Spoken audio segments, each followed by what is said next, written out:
There are stories the wind refuses to carry, tales so heavy with betrayal that even the trees won't whisper them. But this story, it clawed its way through silence, and it begins not with love, but with the sound of footsteps in the night. Sharp, deliberate, echoing off the mud-brick walls of a once happy home. Kato had just poured his cup of palm wine when he heard the door creak. He didn't turn. He didn't need to. He could smell her before he saw her. Thick jasmine and hibiscus oil layered so heavily it felt like a warning. Abiel stood in the doorway, wrapped in the kind of red silk only worn by dancers and brides. It clung to her like secrets do, soft and dangerous. She moved like a river snake, slow and with purpose. Her eyes glinted like the edge of a sharpened blade. "You've been distant, Kato," she said softly, as if her voice alone could melt stone. "Let's not drift further apart. Just you and me tonight, like old times." But this is not where the story truly begins. Long before betrayal curled its fingers around Kato's neck, there was joy. Kato was born in the hills of Nuku, a quiet village where the rain fell kindly and the cassava grew fat in the earth. He was the village scribe, a man of stories, memories, and words. His fingers, always stained with ink, had the power to preserve generations. Abiel came from the neighboring valley of Makanda, known for its spice markets and silk weavers. She was a textile artisan. Her hands spun colors into cloth like magic, turning goat wool and bark threads into dresses that whispered in the wind. They met at the festival of first rains. Kato was reading a tale about the sky goddess who cried rivers, and Abiel had laughed too loud at one of his lines. He looked up, eyes locking with hers, wild, firelit, and fearless. That moment was thunder. Within a year, they were married under the tall fig trees, petals falling like promises around them. For years, they were inseparable.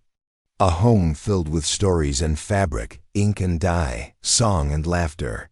But love is a fragile beast. It starves when neglected. Kato first noticed the distance when Abiel stopped humming while she cooked. Then came the evenings where she wouldn't sit beside him during fireside stories. The laughter dried up. Her touch grew cold. Nights became longer, the silence thicker, and the intimacy gone, as if her skin had forgotten his. She gave him excuses, fatigue, headaches, too much work.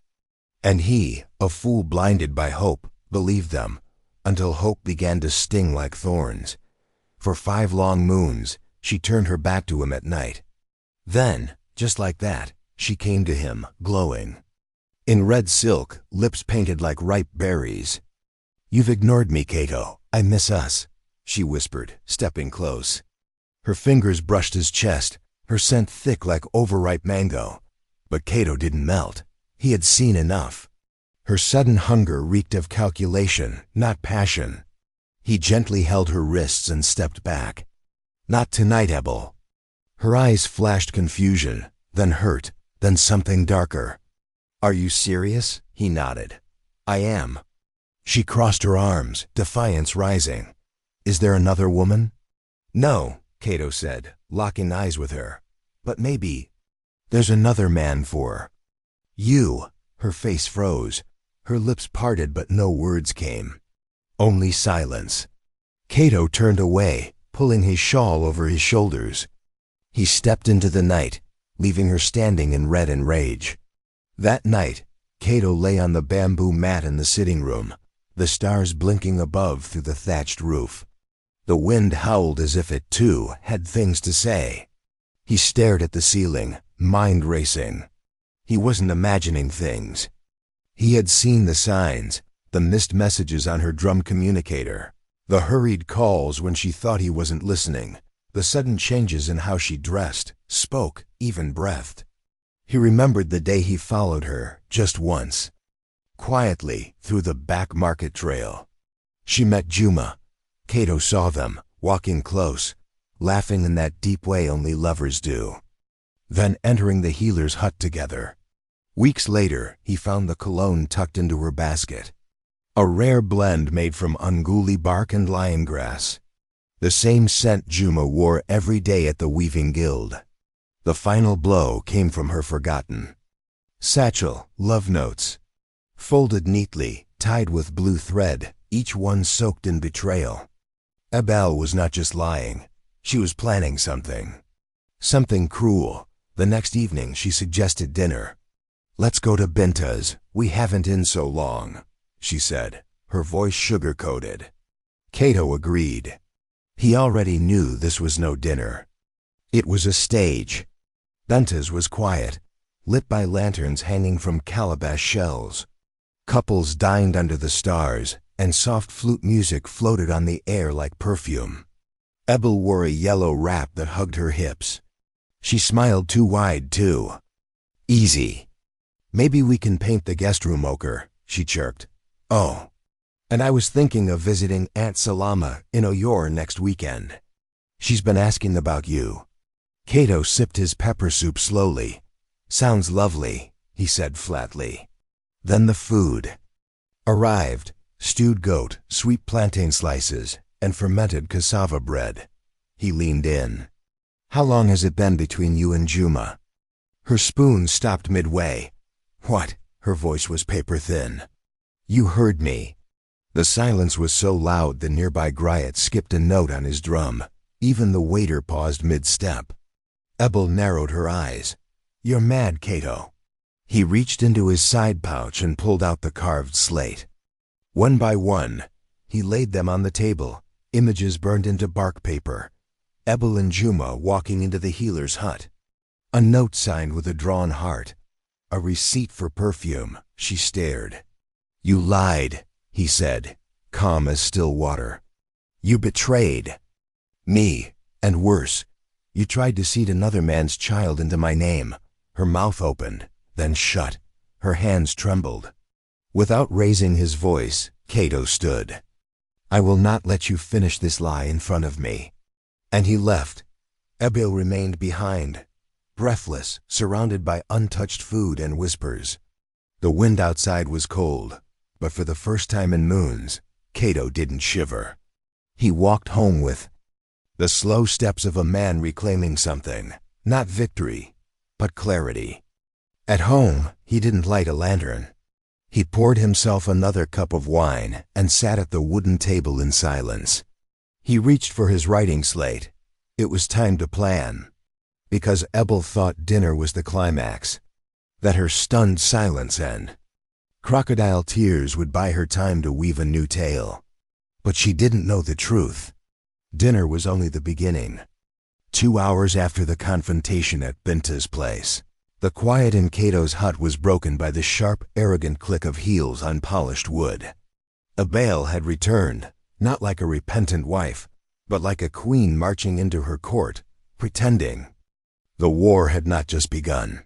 She entered with her chin high, her silk wrapper swaying, and paused when she saw him still seated at the low table, a calabash of palm spirit in one hand, his face unreadable as carved stone.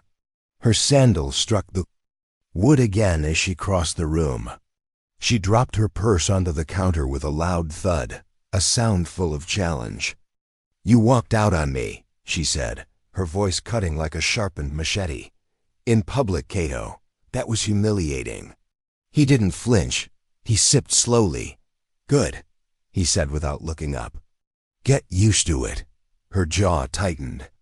Anger flared in her eyes. "So this is what we're doing now?" she snapped. "Yes, I made a mistake, but I am still your wife. We can fix this." Kato let out a short, bitter laugh, dry like dust after drought. "Fix this?" he said, standing. His voice echoed off the mud walls. "Ebel, this isn't a cracked pot you dropped on the floor. You didn't just trip and fall into another man's arms." He took a step forward. She didn't move. "You lied to me. You laid with another man. And you would have let me raise a child that wasn't mine. Do you know what that makes you?" Ebel crossed her arms, her mouth curled in defiance. "Fine, you want to throw me out? Go ahead, but don't pretend you're some perfect man. You've been distant for months. Maybe if you hadn't been so wrapped in your scrolls and stories, There it is, Kato said, cutting her off. The twisting, the blame, trying to flip your betrayal into my fault. He began pacing, slow and deliberate, like a lion in the grass. Oh, I paid attention, Ebba, when you skipped your weaving circle to meet Juma behind the old shrine. When you bought him that Enguli root cologne and called it a team gift. When you two stepped into the healer's hut for a prenatal consultation. I saw it all. Her skin drained of color. Her lips trembled. There it is, he said quietly. Real fear. Took long enough. Ebba tried to speak, but her voice came out. Finn, I didn't plan for it to happen like this. Kato stopped pacing and turned. He pulled out his wooden phone, its screen glowing faintly in the dim light. He held it up so she could see. I have everything. Pictures, messages, receipts, and Juma's wife. Kessie, she's one finger swipe from seeing all of it. No. Kato, please. Oh, I can, he said coldly. And I will, unless, she swallowed hard. Her voice was no longer sharp, just barely a whisper. What do you want? I want the truth, all of it. No more stories, no more dancing around the fire. And then, I want you gone, out of this house. Go to Juma, or go nowhere, but you don't stay here. Tears began to pool in her eyes, but Kato's stare did not soften. You're being cruel. His voice finally rose, the first thunder in the storm. Cruel? You lied. You cheated. You tried to plant another man's seed in my land and call it mine. Pack your things, or I send everything to Kessie. Your choice. For the first time since he had known her, Ebba hesitated, truly, deeply unsure. She turned, quietly, and climbed the stairs without another word. Kato remained still, listening to the soft rustling above as she moved from drawer to drawer. His chest ached, not from sadness, but from weight lifting off his soul. It wasn't over. But for the first time in many moons, he was no longer the fool. By the time the first light crept over the hills of Nduku, the house had already changed. Ebba was gone. No farewell. No explanation. Not even a folded note left beneath the bowl of cowrie shells on the hallway table. Only silence. And an empty space in the clay-built wardrobe where wraps and beads once lived, now bare. Like the truth she'd tried to hide, Kato stood by the upstairs window, arms folded, watching through the dew-kissed glass as Ebba's woven basket and cloth bundle were loaded into the back of her cousin's ox-drawn wagon. She didn't look back. Her head stayed high, her jaw set tight. The cart wheels turned slowly over the red dust road, carving lines that would vanish with the next wind. And then she was gone. As if she had never danced in this house, never sung over its fire, never laid her head on its mats. Kato expected the ache to come, maybe sorrow, maybe even regret, but what he felt was something stranger, lighter. Hollow, yes, but free. The hut breathed differently now. Still, but not haunted. No tension curled in the corners. No invisible weight clung to the doorframe. For the first time in many seasons, Kato didn't feel like he was waiting for another lie to fall on him like a stone from the sky. But this war wasn't over. Ebba was only half the wound. Juma was next. That night, Kato didn't sleep. The moon stared at him through the open window, casting long shadows on the reed mat. He sat at the kitchen table, lantern flickering, a scroll open before him, and all his gathered evidence laid out. Wood-carved etchings, ink-pressed letters, prints from secret meetings. He had watched the betrayal unfold like a map, line by line. It wasn't just the act that stung, it was how easily they had done it. No guilt, no pause. As if Kato was a ghost in his own home, unseen and forgotten. He opened his tablet, the surface glowing softly, and began to compose a message, not for Ebba, for Kessie, Juma's wife. Kato had found her weeks ago, through a merchant network on the old market forum. She looked like the kind of woman who thought her home was unshakable. Her page held pictures of dinners under lanterns, little ones in dyed matching tunics, and notes like "grateful for another year with you." Kato didn't know her, but he knew no one deserved what had been done to her, so he wrote the truth. No drama, no insults, just honesty, raw and cold. He attached the evidence, a wood-burned portrait of Ebel and Juma entering the healer's hut, a side drawing of them locked in a kiss behind her workshop, scroll copies of their flirtations, receipts for perfume, clay-beaded gifts, a lodge, house reserved for weaving retreat that never happened. He signed the message not with fire, but with resolve. And he sent it. The reply came faster than he expected. Less than an hour later, a new scroll pinged open. Kessie's words were soaked with disbelief, pain, and deep fury. She hadn't known, not even a whisper. She wrote that she had been planning a renewal ceremony, a vow celebration under the twin baobab trees, that their youngest son had carved. Juma a clay lion for Father's Day, and yet, in her ache, she thanked him. "I didn't want to believe it," she wrote, "but I'm glad I know now. Thank you for showing me." That last line stayed with Kato, not because he needed thanks, but because for the first time in the storm, something he did had meaning beyond survival. Then the drum phone rang, an unmarked call. He answered. "What in the spirit's name do you think you're doing?" Juma's voice crackled, loud and rattled. Kato stayed calm. "Cleaning up the dirt you and Ebel smeared across 2 homes." "You had no right." "No right?" Kato repeated. "You took my wife to bed, lied to yours, and I'm the one overstepping? You don't know what you've started."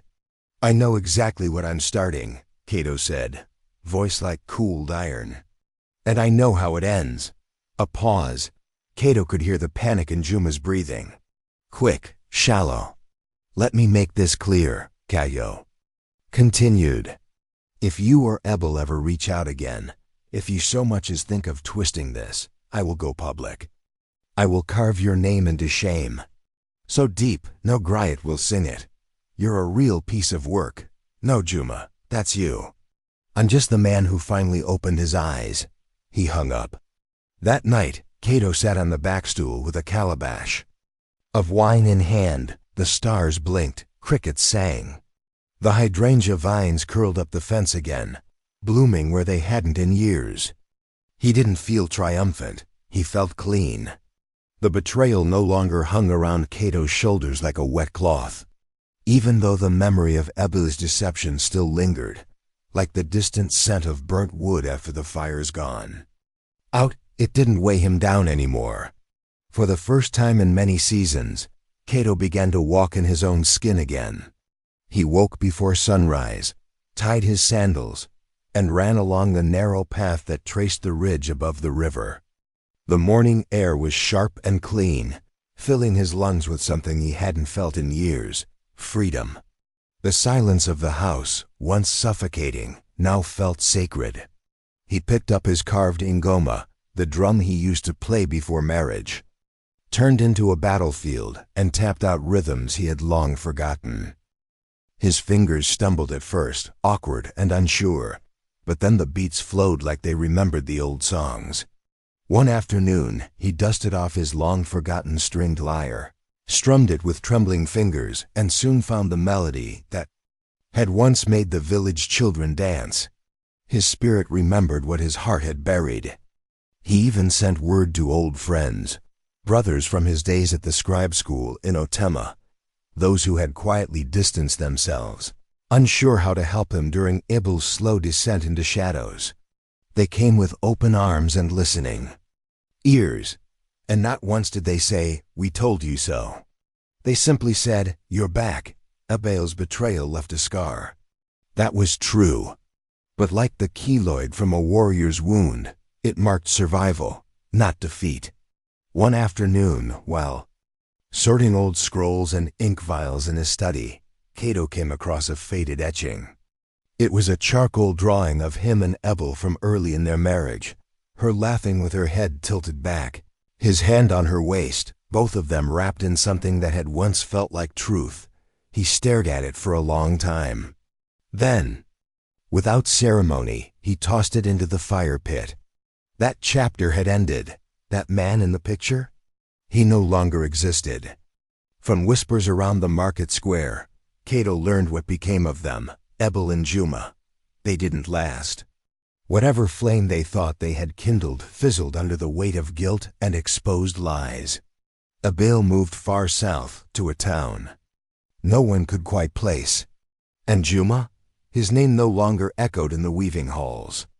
After Cassie revealed everything, his place in the guild crumbled like old palm bark. Poetic justice, the elders called it. But Kato didn't celebrate their downfall. He had learned something greater. Betrayal does not only break a person, it reshapes them. Stronger, wiser, sharper. He would never wish that path on another soul. Yet in some strange way, he was thankful.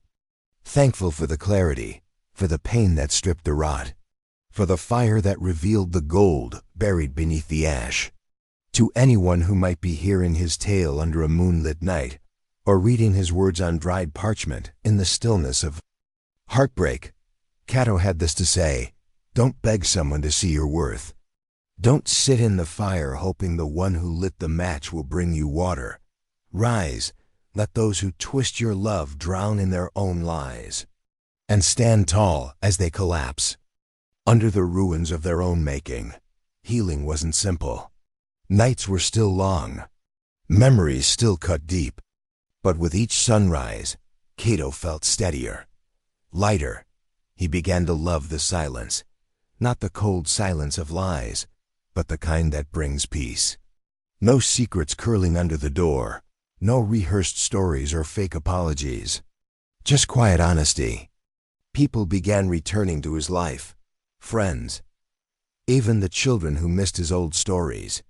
And slowly, he trusted again. Beginning with himself, his work as a scribe flourished. Stories flowed freely, unchained from pain. He remembered his purpose, his calling, his voice. The scars Ebel left behind, they no longer whispered weakness. They shouted survival. One quiet evening, while walking through the village grove, Kato saw a family laughing together. A father lifting his child high, the mother smiling beneath a tree full of mango blossoms. It didn't hurt to see it. It reminded him that healing was real, possible. It reminded him of what he deserved. Betrayal doesn't bury you. It uncovers the part of you that forgot how to breathe. Sometimes, the ones who break you are only clearing the path for you to finally walk alone, stronger, wiser, and wide awake. If this tale stirred something in your spirit, don't just scroll away. Tap like to honor your own strength. Share your story in the comments below, and join our circle by subscribing. Here, we heal together, one truth at a time.